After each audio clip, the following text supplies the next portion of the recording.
So there are only so many things one can get the blame for, even if it's just not your fault.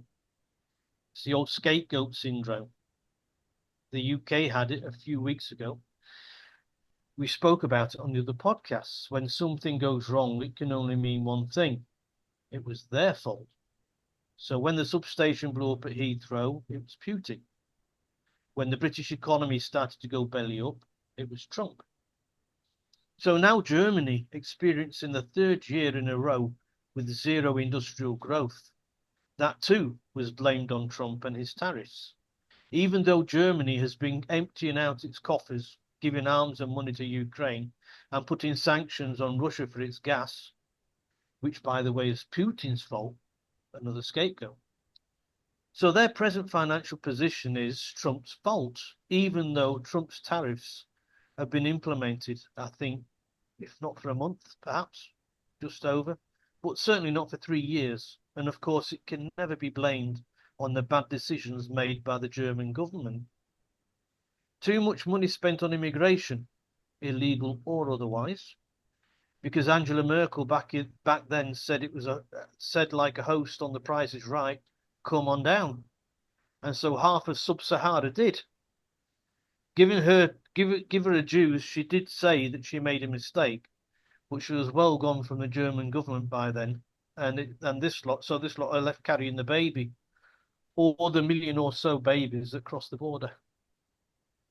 I caught up with Survival Lily the other day. Right. Remember her? Yes. Yeah. Good old Lily.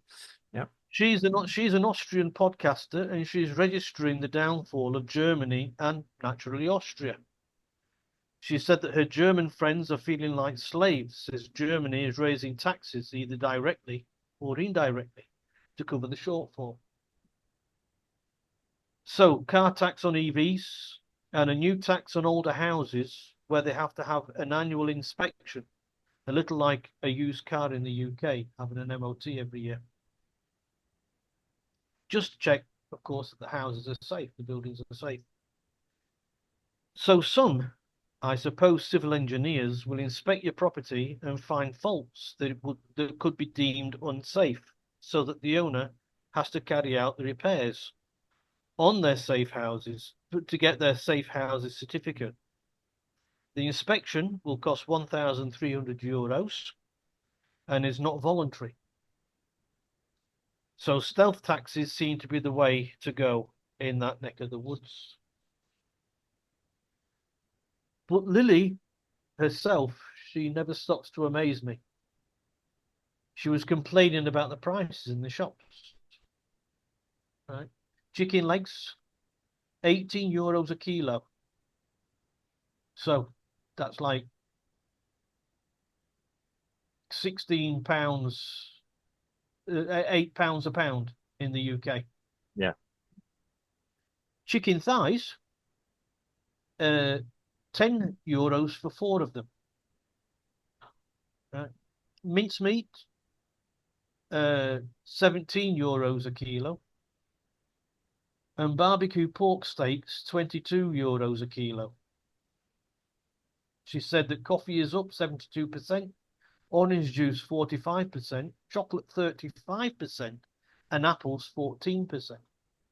To be fair, many of these price rises are due to international prices, which are affected by successful or not so successful crops and external things that affect the price. Yeah. So, for example, the price of transport and things like this. Her meat prices, of course, are for organic meat, which she seems to be able to still afford through her hardship, as she didn't say she couldn't afford them. In fact, she showed a shopping basket on camera. She never fails to make me smile.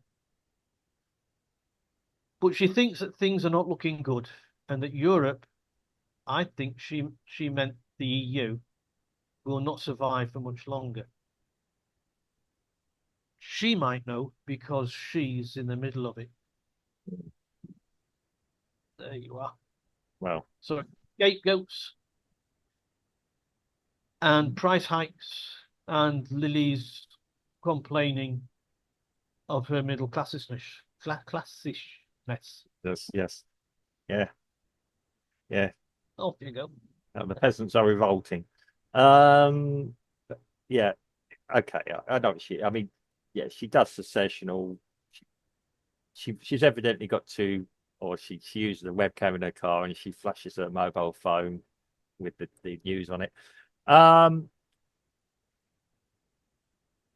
I mean, yes, I can sympathise a lot. I mean, I know my relatives in the UK, yeah, prices are rising there, and it's not because of Brexit. Because logically, if prices are rising in Europe, the EU, and the EU and UK um, is outside of, yeah, sorry, the UK is outside of the EU. How can you blame the EU or Brexit on it? Because it could be far worse for the UK. Um, okay, there are lots of reasons why inflation happens. Don't we know it here? Yeah. Until we go to the supermarket in Brazil at the moment, and we're crying at the price of a bag of rice, which is produced locally. Yeah, for example, yeah, or other things, yeah. Um, Although that's come down a bit recently. Um, it is a Now, yeah. My feelings about the EU, it was always, yeah, it was always a trade grab, and then it became um, this multi-tentacled, centrally controlled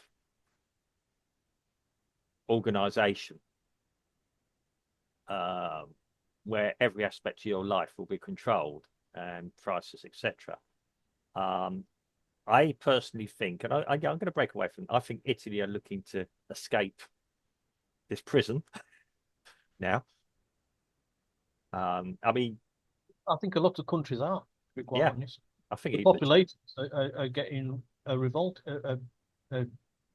Well, I guess, yeah. I mean, the EU is a politician's delight and a consumer's nightmare now.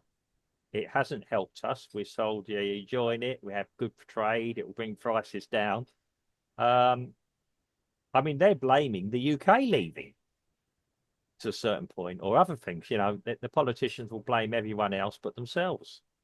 Now, I'm not suggesting that it's the politicians' fault. You can have bad harvests and everything else. This has always happened through Brazilian societies, or Brazilian, sorry, through no, world societies. Yeah, not Brazil. Yeah, societies. You have bad harvests or anything else. Yeah, things happen in civilizations. To have this one that's all tied together, whereas probably a group of individual nations are a better cooperatively to decide to help each other, would be a much better solution. Um, I do honestly think with her, without going in too deeply for all my personal feelings, that the EU will have to reform or die. It's the experiment that has failed.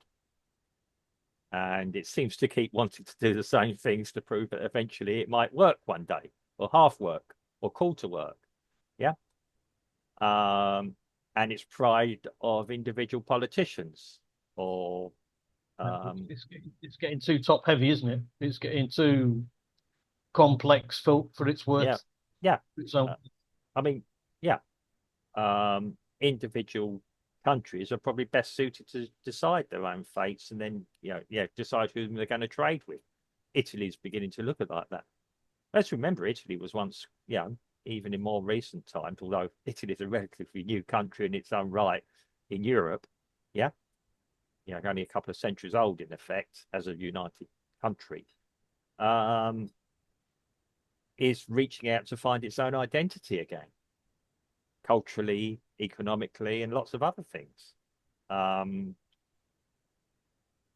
yeah, and okay, it's reaching out to the US. There's lots of cultural similarities.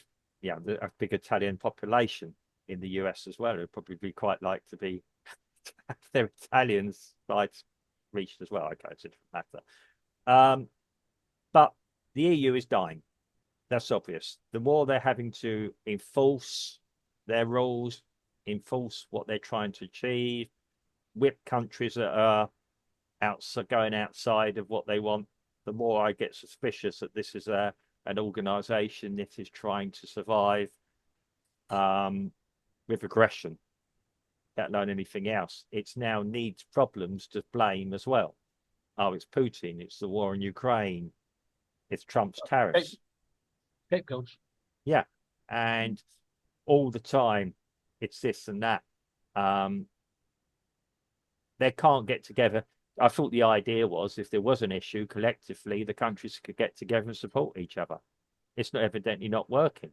The fact is getting more and more expensive to live in the heart of the European Union. I'm not saying Europe, part of the EU. The Italians have felt the pinch. Therefore, a few years ago, they voted into power somebody that is, well, to all intents and purposes, anti-European Union. Might offer the olive branches somewhere. I mean, okay, people say she's failing her things. She's still a politician, and she's still got to figure out a way to be able to trade with the rest of Europe at the moment, given its current form. Okay, the UK at the moment, and I'm going to use this. We seem to have a leader here that's going against the population and deciding what's best for us to push us more back into the EU in probably worse conditions than when we left. Yeah. I don't know. I don't know why he's needing to do this. I mean, if you want to know if you want to meet one of the most successful companies in the UK, Mm. it's called Aldi. Yeah. It's a supermarket called Aldi, and Mm. all the most of the products that they sell Mm. come from the EU, Mm. even though they come from Poland and the Yeah. northern parts of the EU. Mm. But all the same, it's still the EU, and so I don't know why companies or the prime minister in this case feels the need to go back into the EU when you can do it quite successfully outside. Because it suits the political elite. Yeah, right. So there you go. There you have it, and that's why the EU, the central governing body of the EU, is they're doing it for themselves and not for their particular countries. Yeah. I mean, I mean, to a certain extent, Italy are now playing into Donald Trump's hands, where he has an objective to break up the EU, or to not break up the EU, to end the EU, I believe. Okay, I'm looking at things. He's willing to I deal think with individual countries. I think Trump just wants fair trade. Yeah, but you can't do that if you've got an economic bloc like that. Yeah, um, yeah, yeah. It, Well, I mean, I don't think he wants to break up the EU so that they're all individual countries. He mm, just wants to get over the hurdle of yeah, the blockade they put up there for the whole thing. yeah, He's treating the EU like a country, if you mm, like, yeah, just yeah, one entity. And so I think that if he sorts that out, mm, and I don't see how the EU can argue against that. mm. You know, they can't put loads and loads of tariffs on his side, and he's not got any on theirs. You Well, know, that's it. I mean, the way around it, yeah, I've said it's to, like you said, is to deal with individual countries. And yeah, I mean, which would be good for the people there. If you suddenly get, okay, whether you want American goods or not, or trade out with America or the US or not, yeah, that can't be bad for people on the ground. Um, all the time, we're being sold this has got to be good for you, or that's got to be good for, or suffer this because the long term will be good. People can't live long term all the time. And um, the EU isn't doing what it was originally sold to do, or the common market isn't doing now what it was originally sold to do on the tin. And for me, we've been living a lie for the past 25 years. To think that, probably longer. But yeah. Um, I mean, remembering that, yeah, the Blair government pushed us further and further in with different agreements and things. Helsinki agreements? I can't remember. Yeah, but I'm trying to remember now. But yeah, and um, I mean, in the going back to the 80s, it was Margaret Thatcher who actually saved the then common market with some policy, or the European community with some policies that got implemented. Yeah, but from that, it's just grown.